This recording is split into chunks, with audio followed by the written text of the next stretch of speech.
Topic है variation.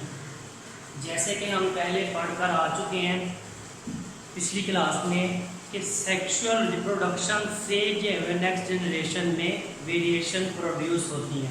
तो variation always produce by means of sexual reproduction. Sexual reproduction, sexual reproduction की वजह से नेक्स्ट जनरेशन में जो पैदा होने वाले जानदार हैं उनमें वेरिएशंस आती हैं, उनमें चेंजेस आते हैं। सेक्सुअल रिप्रोडक्शन क्या है? ऐसी रिप्रोडक्शन जिसमें दो पेरेंट्स इन्वॉल्व हो, इन्वॉल्व टू पेरेंट्स, दो पेरेंट्स जिसमें इन्वॉल्व होते हैं और दो तरह के गैमेट्स बनते हैं, male gametes and female gametes, दोनों यूनाइट करते हैं और इस प्रोसेस को, गैमेट्स फ्यूजन के प्रोसेस को या गैमेट्स के मिलने के प्रोसेस को हम कहते हैं फर्टिलाइजेशन। फर्टिलाइजेशन के नतीजे में जो बनने वाले जानदार हैं वो कभी भी सेम, जेनेटिकली कभी भी सेम नहीं हो सकते। दो सेपरेट फर्टिलाइजेशन हो तो दो सेपरेट फर्टिलाइजेशन के नतीजे में बनने वाले जानदार कभी भी जेनेटिकली सेम नहीं हो सकते। अब सोर्सेज क्या है वेरिएशन की?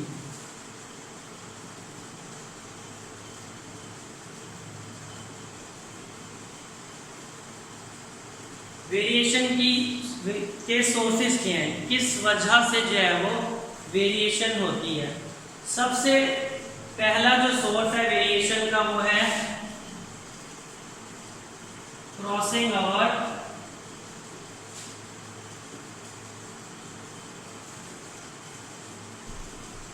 क्रॉसिंग ओवर क्या है?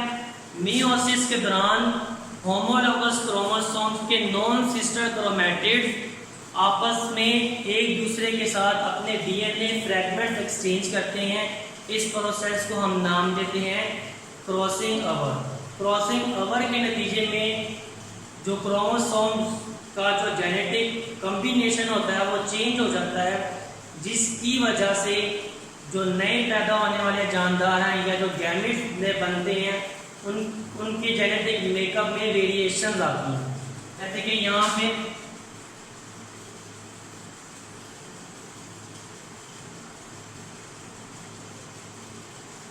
ये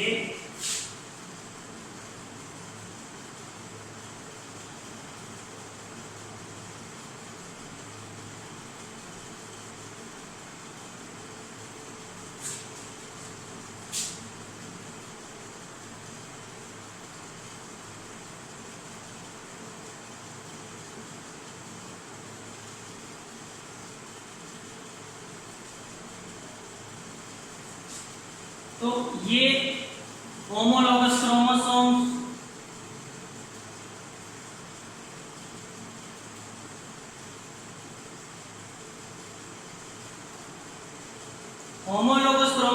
के नॉन सिस्टर क्रोमैटिड, ये दो सिस्टर क्रोमैटिड्स हैं और ये दो नॉन सिस्टर क्रोमैटिड्स हैं। तो नॉन सिस्टर क्रोमैटिड्स एक दूसरे के साथ ओवरलैप करते हैं और ओवरलैपिंग के नतीजे में अपने अपने डीएनए के फ्रैगमेंट्स को एक्सचेंज करते हैं। डीएनए के फ्रैगमेंट्स एक्सचेंज करने से वेरिएशन प्रोड्यूस होती है, वे तब्दीलियां आती हैं। तो सबसे मेन सोर्स जो है वो वेरिएशन का वो ये है। नंबर 2 सोर्स, सेकेंड सोर्स जो है वो म्यूटेशन है।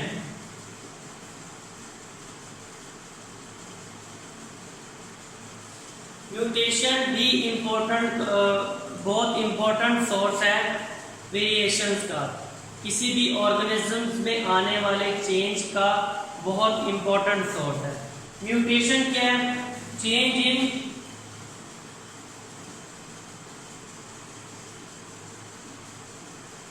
नंबर एंड स्ट्रक्चर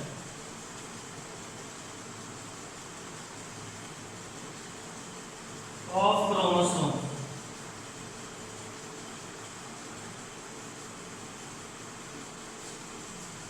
क्रोमोसोम्स के नंबर में या क्रोमोसोम्स की शेप में आने वाला कोई भी चेंज है वो कहलाती है mutation.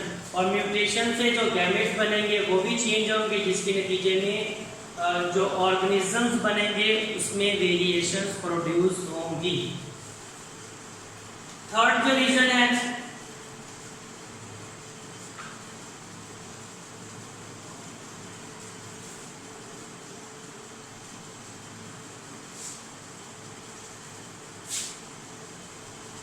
Fertilisation.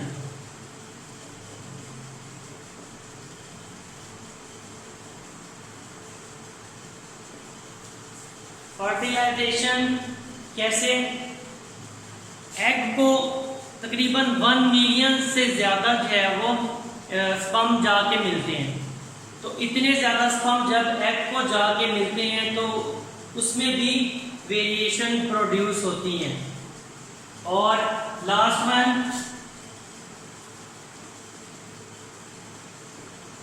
Gene flow.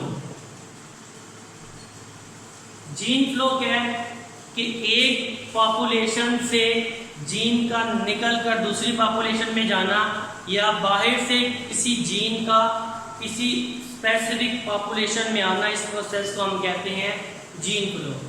For example अगर मैं मिसाल से आपको इसको वाज़ेह करूं कि एक पॉपुलेशन है उसमें 2 जो है वो ब्लड ग्रुप्स पाए जाते हैं, जैसे कि ए ब्लड ग्रुप और IB। एक पॉपुलेशन में 2 ब्लड ग्रुप्स वाली जानदार मौजूद है। अब कोई ऐसा जानदार बाहर से उस पॉपुलेशन में आता है जिसके पास 3rd अलील हो इसकी I। तो अब और ये अलील या ये जीन जो है वो अगर पॉपुलेशन में पास ऑन कर जाती है, पॉपुलेशन में सरवाइव कर जाती है और नेक्स्ट जनरेशन को पास हो जाती है, तो ये प्रोसेस भी वेरिएशन की वजह बनता है। इससे पहले 2 तरह के जानदार पाए जाते थे जिनका ब्लड ग्रुप A था या B था। अब ये तीसरी जीन जो कि बाहर से आई है, इसकी वजह से एक चेन प्रोड्यूस हुआ, वेरिएशन प्रोड्यूस हुई। अब 3 तरह का जो है वो ब्लड ग्रुप पाए जाते हैं, A, B and I produce करेगी O। ये A प्रोड्यूस करेगा, ये B प्रोड्यूस करेगा, ये प्रोड्यूस करेगा O। तो इस तरह से जीन फ्लो के जरिए से भी जानदारों में, ऑर्गेनिजम्स में या पॉपुलेशन में वेरिएशन प्रोड्यूस होती हैं। तो ये 4 मेन सोर्सेज से वेरिएशन के, इन 4 तरीकों के जरिए से किसी ऑर्गेनिजम्स में, किसी इंडिविजुअल में या पॉपुलेशन में वेरिएशंस आ सकती हैं। अब हम बात करेंगे वेरिएशन की टाइप्स की। वेरिएशंस कितनी तरह की होती हैं?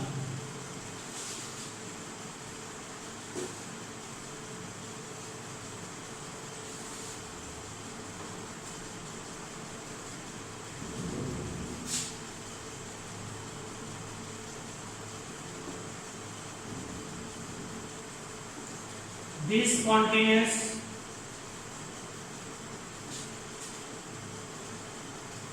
variation,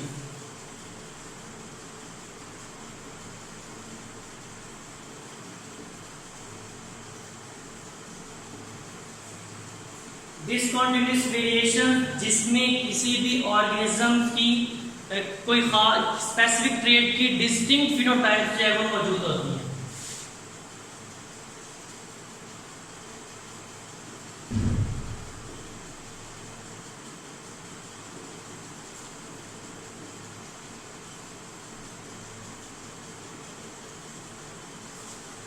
डिस्टिंक्ट फिनोटाइप से मुराद कि नुमाया फिनोटाइप्स मौजूद होती हैं। जैसे कि अगर मैं बात करूं ब्लड ग्रुप सिस्टम की, तो 4 तरह के जो है वो ब्लड ग्रुप 4 तरह के ब्लड ग्रुप पाए जाते हैं, A, B, AB and O। कोई 5वां ब्लड ग्रुप नहीं मौजूद, तो इसको हम इजीली क्या कर सकते हैं,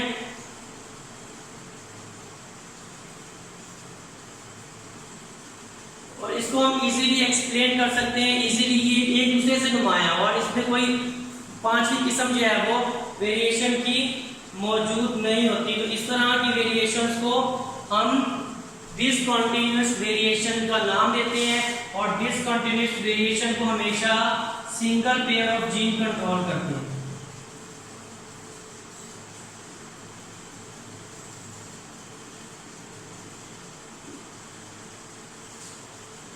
डिसकंटीन्यूअस वेरिएशन को हमेशा जीन का एक सिंगल पेयर ही कंट्रोल करता है। जैसे हमारा ब्लड ग्रुप है, ब्लड ग्रुप को भी जीन का एक सिंगल पेयर ही कंट्रोल करता है। अगर ब्लड ग्रुप ए है तो सेम अलील पाई जाएगी IA, और दोनों अलील जो है वो IA वाली जो है वो पाई जाएगी, यानी कि एक ही जीन इस ट्रेट को कंट्रोल करेगी।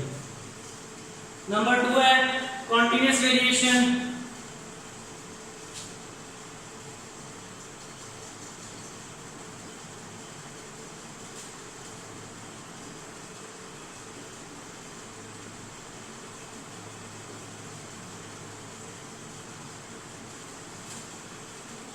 कॉन्टिन्यूअस वेरिएशन में हमारे पास रेंज ऑफ मेजरमेंट्स होती है।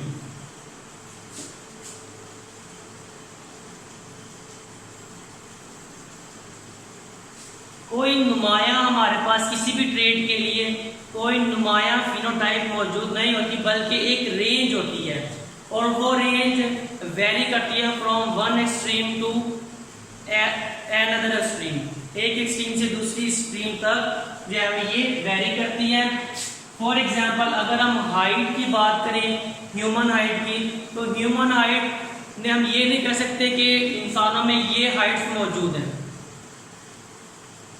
जैसे ब्लड ग्रुप की एग्जांपल हम देते हैं कि ह्यूमन पॉपुलेशन में, चाहे वो दुनिया के किसी भी कॉर्नर पे है, उनमें 4 ब्लड ग्रुप फिनोटाइप्स मौजूद हैं, लेकिन हाइट को या वेट को हम इस तरह से नहीं बता सकते कि इतनी रेंज, इतनी जो है वो फिनोटाइप्स हाइट की या वेट की मौजूद है, बल्कि बस हमारे पास इसकी पूरी एक रेंज होती है, एक एक्सट्रीम से लेके दूसरी एक्सट्रीम। इसमें हम रेंज में तो बता सकते हैं, लेकिन नुमाया डिस्टिंक्टली हम इसको नहीं बता सकते कि ये इतनी फिनोटाइप्स हाइट की मौजूद होती है।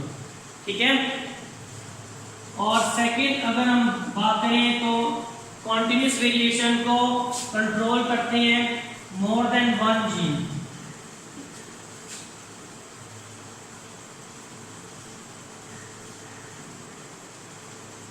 One gene pair. Continuous variation को एक से ज्यादा जीन पेयर कंट्रोल करते हैं, just like human skin colour में भी अब डिफरेंट एक रेंज मौजूद है। ठीक है। और ह्यूमन स्किन कलर को भी एक से ज्यादा जीन कंट्रोल करती हैं।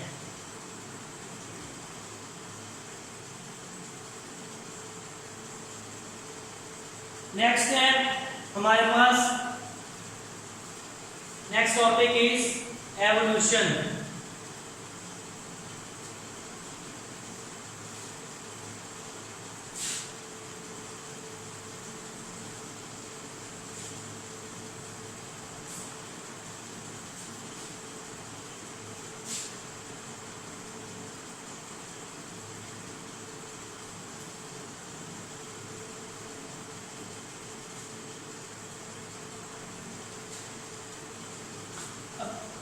ऑर्गेनिक एवोल्यूशन या बायोलॉजिकल और एवोल्यूशन, ये भी एक चेंज है किसी इंडिविजुअल की, किसी ऑर्गेनिजम्स की या पॉपुलेशन में आने वाला, ये भी एक चेंज है। Change in characteristics.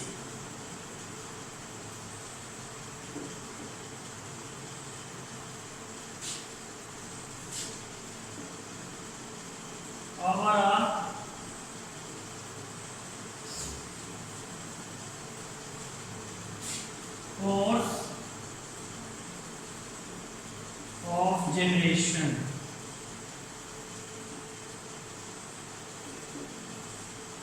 कई जनरेशन गुजरने के बाद आने वाला चेंज है वो चेंज कहलाता है ऑर्गेनिक एवोल्यूशन या बायोलॉजिकल और एवोल्यूशन।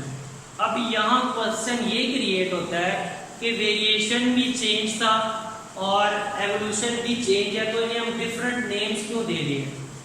यहाँ ये बात याद रखिएगा कि वेरिएशन किसी एक इंडिविजुअल में आने वाला चेंज है जो कि आगे फर्दर जनरेशन में पास ऑन नहीं करता, वो इनहेरिटेबल नहीं होता, वो उसी ऑर्गेनिज्म में आने वाला चेंज है, वो उस चेंज को अपनी नेक्स्ट जनरेशन में पास नहीं कर सकता।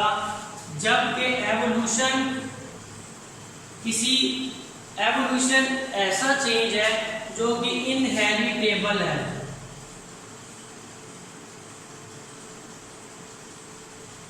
इनहेरिटेबल मींस एवोल्यूशन से आने वाला चेंज नेक्स्ट जनरेशन में पास होता है और ये अगर आगे फर्दर पास ऑन होता चला जाता है और पॉपुलेशन में ये फ्लो करता है। जबकि वेरिएशन ऐसा चेंज है जो एक किसी खास इंडिविजुअल में आता है और वो इनहेरिटेबल नहीं होता। Second main difference between evolution and variation is that evolution leads to population. Evolution is the change produced in population. Evolution population में आने वाला चेंज है। Change refers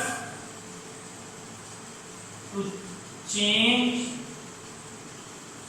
produced in population. जबकि वेरिएशन पॉपुलेशन में आने वाला चेंज नहीं है, वो किसी खास ऑर्गेनिज्म में आने वाला चेंज है।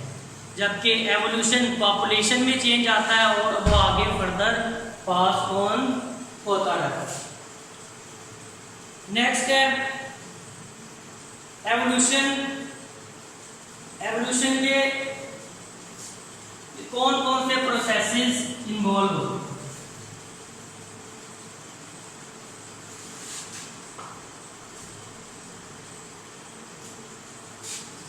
एवोल्यूशन के नतीजे में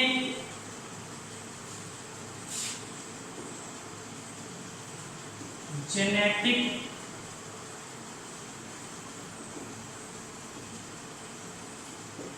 कॉम्बिनेशन जो है वो पहला काम जो एवोल्यूशन में होता है कि इसमें जेनेटिक रिकॉम्बिनेशन किसी भी ऑर्गेनिजम्स का वो ऑल्टर कर जाता है, किसी पॉपुलेशन का वो ऑल्टर करता है। किसी खास ट्रेट के लिए जो जीनोटाइप है ऑर्गेनिजम्स की वो एवोल्यूशन के जरिए से चेंज कर जाती है ओवर टाइम के साथ साथ। सेकंड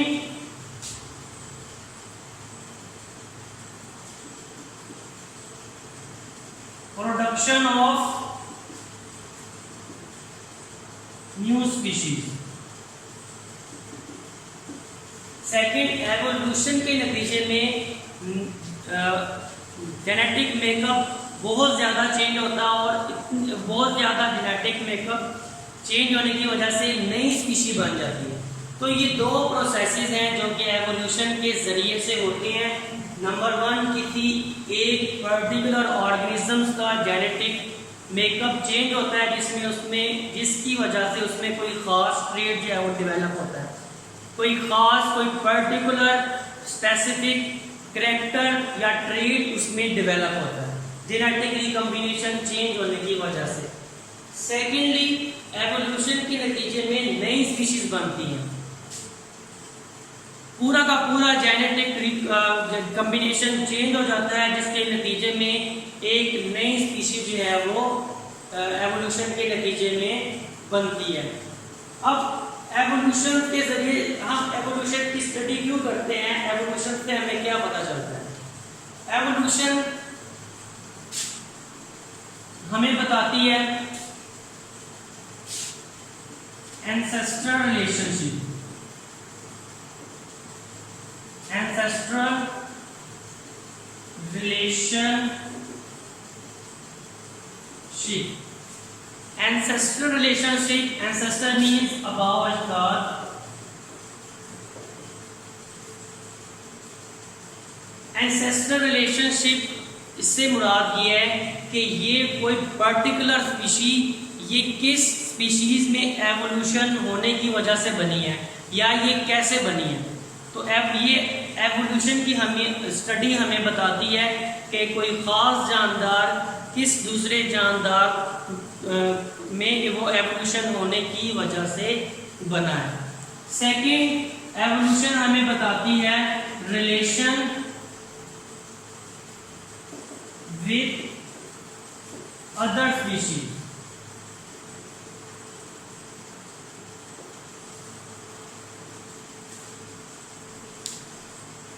एवोल्यूशन हमें डिफरेंट स्पीशीज में क्या रिलेशन है ये भी हमें एवोल्यूशन के जरिए से ही पता चलता है। जबकि कुछ साइंटिस्ट का ये ख्याल है, कुछ साइंटिस्ट एवोल्यूशन पे बिलीव नहीं करते। एंटी एवोल्यूशन साइंटिस्ट एक थ्योरी जो है वो पेश की उन्होंने, जिसका नाम है theory of special creation.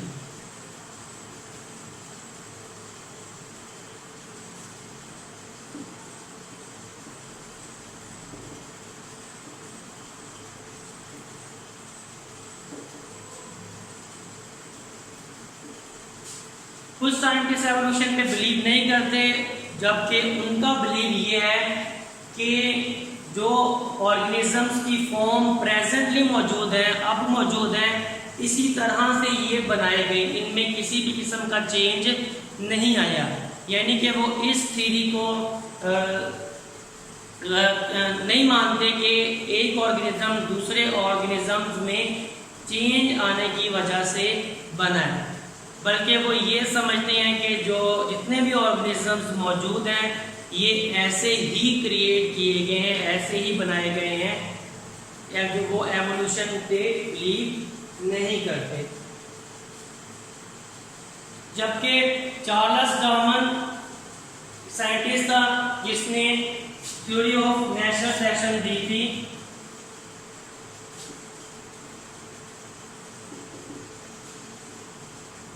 Charles Darwin ने थ्योरी दी थी, थ्योरी ऑफ नेचुरल सिलेक्शन।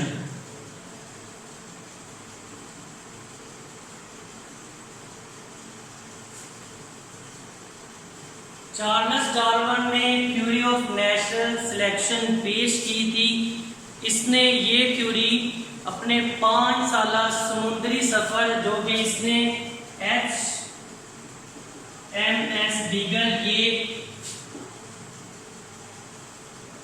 बहरी जहाज का नाम है, इस बहरी जहाज में इसने 5 साल सफर किया और डिफरेंट आइलैंड्स पे इसने मुख्तलिफ बर्ड्स को देखा, उनके बीक्स को और उनकी फिनोटाइप्स को वगैरह को इसने स्टडी किया, और उसके बाद इसने थ्योरी ऑफ नेचुरल सिलेक्शन जो है वो पेश की।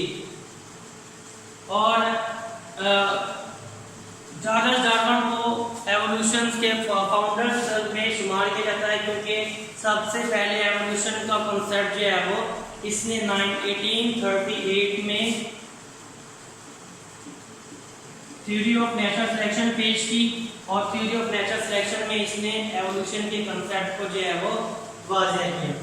इसके अलावा 1859 में चार्ल्स डार्विन ने एक और थ्योरी पेश की जिसका नाम था division of species by means of natural selection. इसने अपनी ये बुक पब्लिश की, सॉरी थ्योरी नहीं पेश की, बल्कि इसने एक बुक पब्लिश की थी जिसका नाम था दी origin of species by means of natural selection।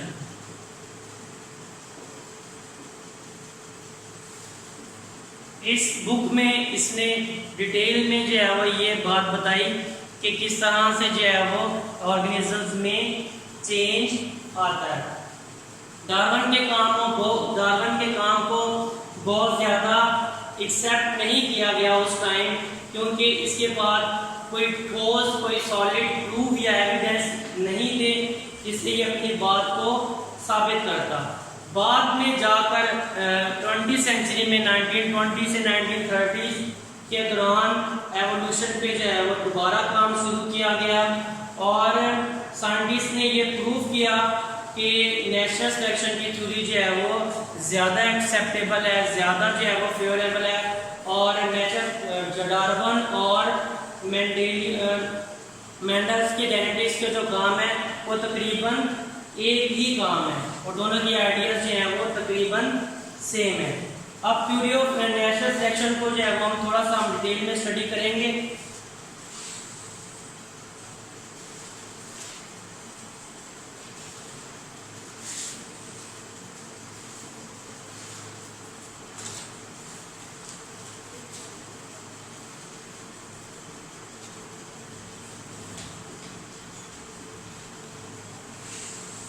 Natural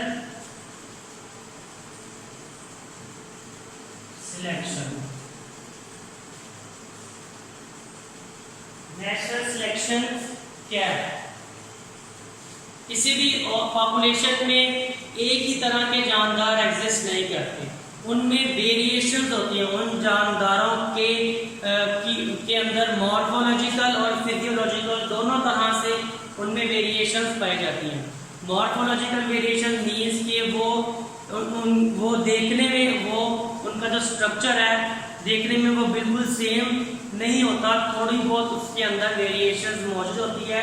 और फिजियोलॉजिकल वेरिएशन से मुराद के उनके काम करने का स्टाइल है, उनके जो फंक्शन है बॉडी के डिफरेंट पार्ट के वो भी थोड़े बहुत चेंज होते हैं, उनमें भी वेरिएशन पाई जाती है।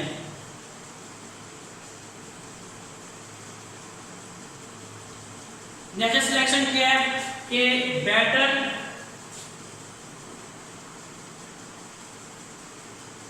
Genetic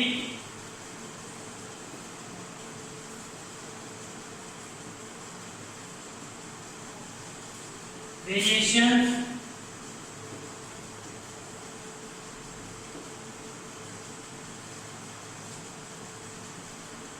become more common in population.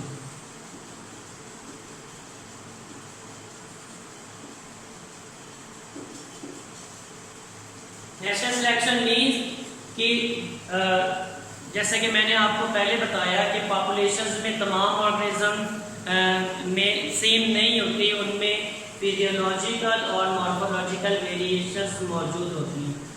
तो नेचुरल सिलेक्शन क्या है? नेचुरल सिलेक्शन ये है कि जो बेटर जेनेटिक रिकॉम्बिनेशन है या जो बेहतरीन जो वेरिएशंस हैं उनको इन्वायरमेंट में ज़्यादा, वो इन्वायरमेंट उसको सिलेक्ट कर लेता है और वो पॉपुलेशन में ज़्यादा पाई जाती हैं, जबकि अनफेवरेबल जो वेरिएशन जो हैं वो सिलेक्ट नहीं होती और वो आहिस्ता आहिस्ता इन्वायरमेंट से जो है पॉपुलेशन से कम होते होते एलिमिनेट हो जाती हैं, बिल्कुल ही ख़त्म हो जाती हैं।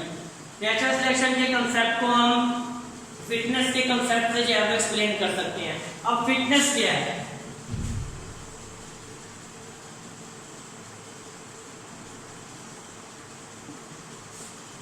Fitness is the ability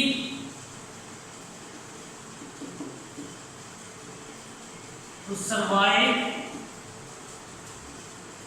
and reproduce.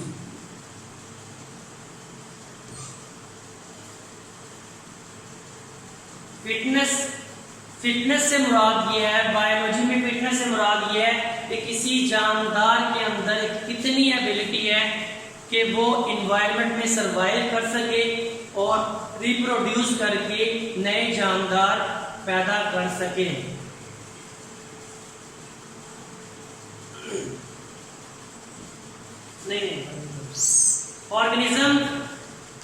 Organism हमेशा ऑफस्प्रिंग बनाते हैं जितने सरवाइव करने होते हैं उससे ज़्यादा ऑफस्प्रिंग प्रोड्यूस करते हैं। आमतौर पर आपने देखा होगा जब चिक्स जो है वो निकलते हैं कि चूजे निकलते हैं तो 12-13 चूजे जो है वो निकलते हैं एट सेम टाइम, लेकिन उसमें से 2 या 3 या 4 जो है वो सरवाइव करते हैं। तो ये नेचुरल लॉ है कि कोई भी ऑर्गेनिज्म जितने सरवाइव करने वाले जानदारों से ज़्यादा ऑफस्प्रिंग प्रोड्यूस करते हैं, जितने वो सरवाइव करते हैं उससे ज़्यादा क्वांटिटीज में ऑफस्प्रिंग प्रोड्यूस की जाती हैं। कुछ जो है वो प्रीडेटर का शिकार हो जाती हैं, कुछ जो है वो इन्वायरमेंटल कंडीशन की वजह से जो है वो मर जाती हैं। उसमें से पैदा होने वाले जानदारों में से बहुत थोड़े जानदार जो है वो सरवाइव करते हैं। अब वो सरवाइव कैसे करते हैं? क्योंकि जो बहुत ज़्यादा जानदार बनाए जाते हैं उनका जेनेटिक मेकअप सेम नहीं होता, उनमें वेरिएशन जो है वो होती हैं। अब ये वेरिएशन उनके अंदर कंपटीशन जो है वो सर्वाइवल का कंपटीशन जो है वो पैदा करती हैं। तो जानदार आपस में compete करते हैं अपने सर्वाइवल के लिए। अब जिनके अंदर बेहतरीन वेरिएशंस मौजूद होंगी वो एनवायरनमेंट में सर्वाइव कर जाएंगे, और जिनके अंदर बेहतरीन वेरिएशंस नहीं होगी वो कम होते होते ऐसा ऐसा जो है वो ख़त्म हो जाएंगे। तो इस तरह से हम कह सकते हैं कि फेवरेबल वेरिएशंस को इन्वायरमेंट सिलेक्ट करता है, या फेवरेबल कैरेक्टर्स को, ऐसी वेरिएशंस को जो कि इन्वायरमेंट को एनवायरनमेंट में फिट आती हैं या वो एनवायरनमेंट में रहने के, उसको सर्वाइव करने में हेल्प करती हैं, वो सिलेक्ट कर ली जाती है। वो जानदार सिलेक्ट हो जाते हैं और दूसरी जो है वो सिलेक्ट नहीं होती, और वो जानदार सर्वाइव करते हैं और फिर वो रिप्रोड्यूस भी करते हैं और वो ही बेटर वेरिएशंस को नेक्स्ट जनरेशन में पास करते हैं। तो ये है थ्योरी ऑफ नेचुरल सिलेक्शन। इस तरह से नेचर फेवरेबल वेरिएशन को सिलेक्ट करती है और ये सिलेक्शन फिर आगे नेक्स्ट जनरेशन को पास ऑन की जाती है और ये पॉपुलेशन में बहुत ज़्यादा कॉमन हो जाती है। जबकि अनफेवरेबल कंडीशन जो है वो वेरिएशन एनवायरनमेंट में सिलेक्ट नहीं होती, नेचर उसको सिलेक्ट नहीं करती है, वो कम होते होते आहिस्ता आहिस्ता एनवायरनमेंट से बिल्कुल ख़त्म हो जाते हैं। इस नेचर सिलेक्शन को एक बेहतरीन एग्जाम्पल से यहाँ पे एक्सप्लेन किया जा सकता है। माउस एंड कैट की एग्जाम्पल से इसको इजीली अंडरस्टैंड किया जा सकता है। जैसे कि यहाँ पे बुक में बताया गया है कि कैट जो है वो लाइट कलर माउस को ज़्यादा अट्रैक्ट करती है, उसको प्रे करती है, उसको खाती है। अब ये लाइट कलर जो है वो आगे नेक्स्ट जनरेशन बनाएंगे तो इसमें 3 तरह के जो है वो जानदार बनेंगे, एक लाइट कलर, एक मीडियम कलर, एक डार्क कलर। जैसे कि यहाँ पे मैं कलर लिख देता हूँ, जैसे ये है माउस, माउस से और सिर्फ बने 3 तरह की वेरिएशन आई इसमें। एक बन गए लाइट कलर, एक बन गए मीडियम कलर और एक बन गए डार्क कलर।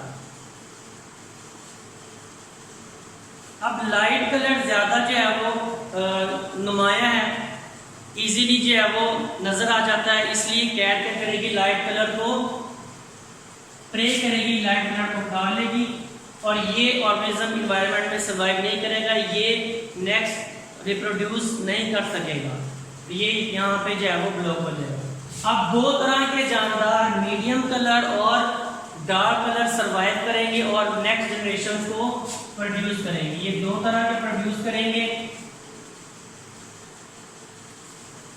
ये लाइट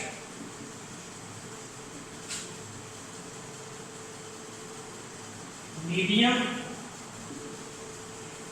और डार्क कलर, तो डार्क कलर ही प्रोड्यूस करेगा, dark and dark. Light colour को अगेन कैट प्रे करेगी, खा लेगी, और मीडियम कलर जो है वो उसके सर्वाइवल के चांसेस भी जो है वो कम होंगे, उसको भी कैट खा लेगी, और डार्क कलर जो है वो आगे सर्वाइव करता जाएगा। डार्क डार्क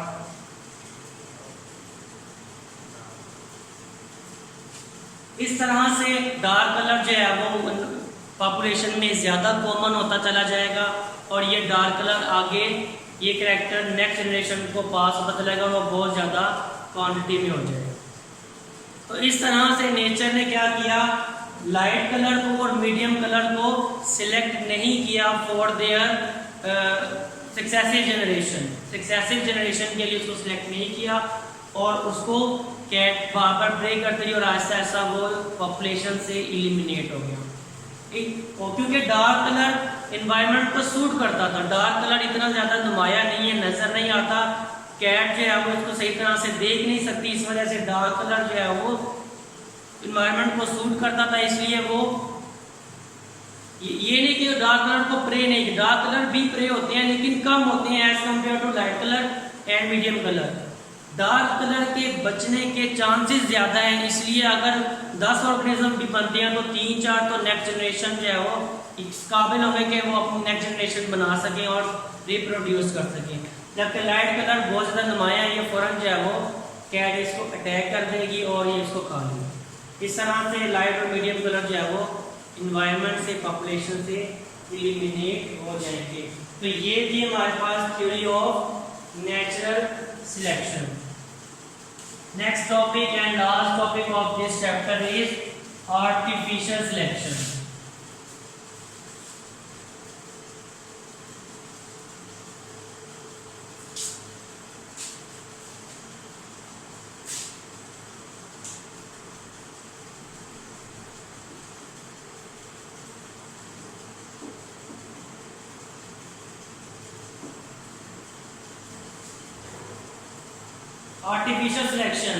आर्टिफिशियल सिलेक्शन को सबसे पहले पर्शियन साइंटिस्ट अबू रेहान बैरूनी ने 11वीं सदी में जो है वो डिस्क्राइब किया था और बाद में चार्ल्स डार्विन ने इसी के कानून को आगे फर्दर एक्सप्लेन किया। अब आर्टिफिशियल सिलेक्शन क्या है कि जो डोमेस्टिक एनिमल्स हैं उनके अंदर डिजायरेबल कैरेक्टरिस्टिक्स जो है वो प्रोड्यूस की जा सकती हैं। वो किस तरह से प्रोड्यूस की जा सकती हैं, दो जो है वो इसकी जो है वो दो तरह से प्रोड्यूस की जा सकती हैं। Intentional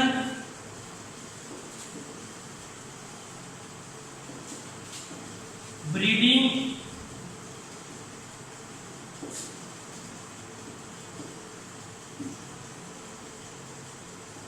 desirable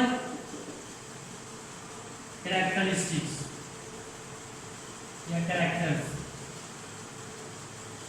intentional breeding with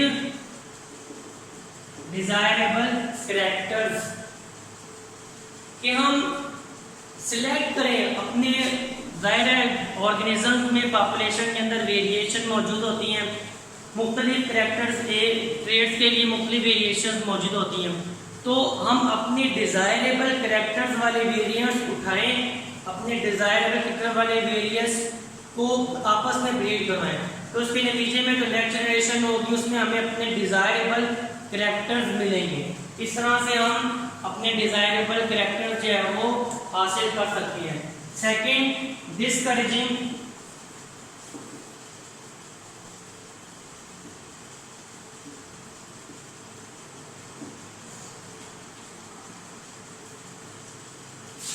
the breeding of individual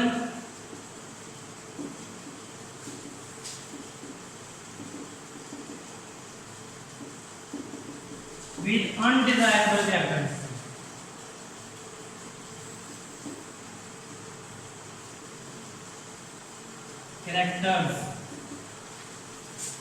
हम डिस्करेज करें, हम रोकें उस ब्रीडिंग को, उन जानदारों के दरमियान ब्रीडिंग को जिनमें हमारे डिजायरेबल कैरेक्टर्स नहीं है।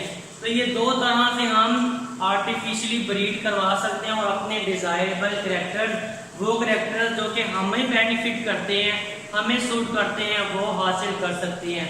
नंबर 1 कि हम इंटेंशनल ब्रीडिंग करें उन ऑर्गेनिजम्स के दरमियान जिनमें डिजायरेबल कैरेक्टर्स, हमारे बेनिफिशियरी कैरेक्टरिस्टिक्स मौजूद हैं।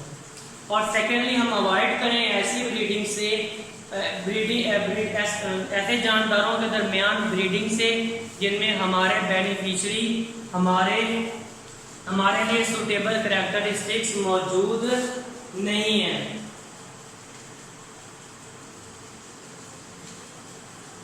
सिलेक्टिव ब्रीडिंग के जरिए से या आर्टिफिशियल सिलेक्शन के जरिए से एग्रीकल्चर और लाइफ स्टॉक्स में बहुत ज़्यादा बेहतरी आई है।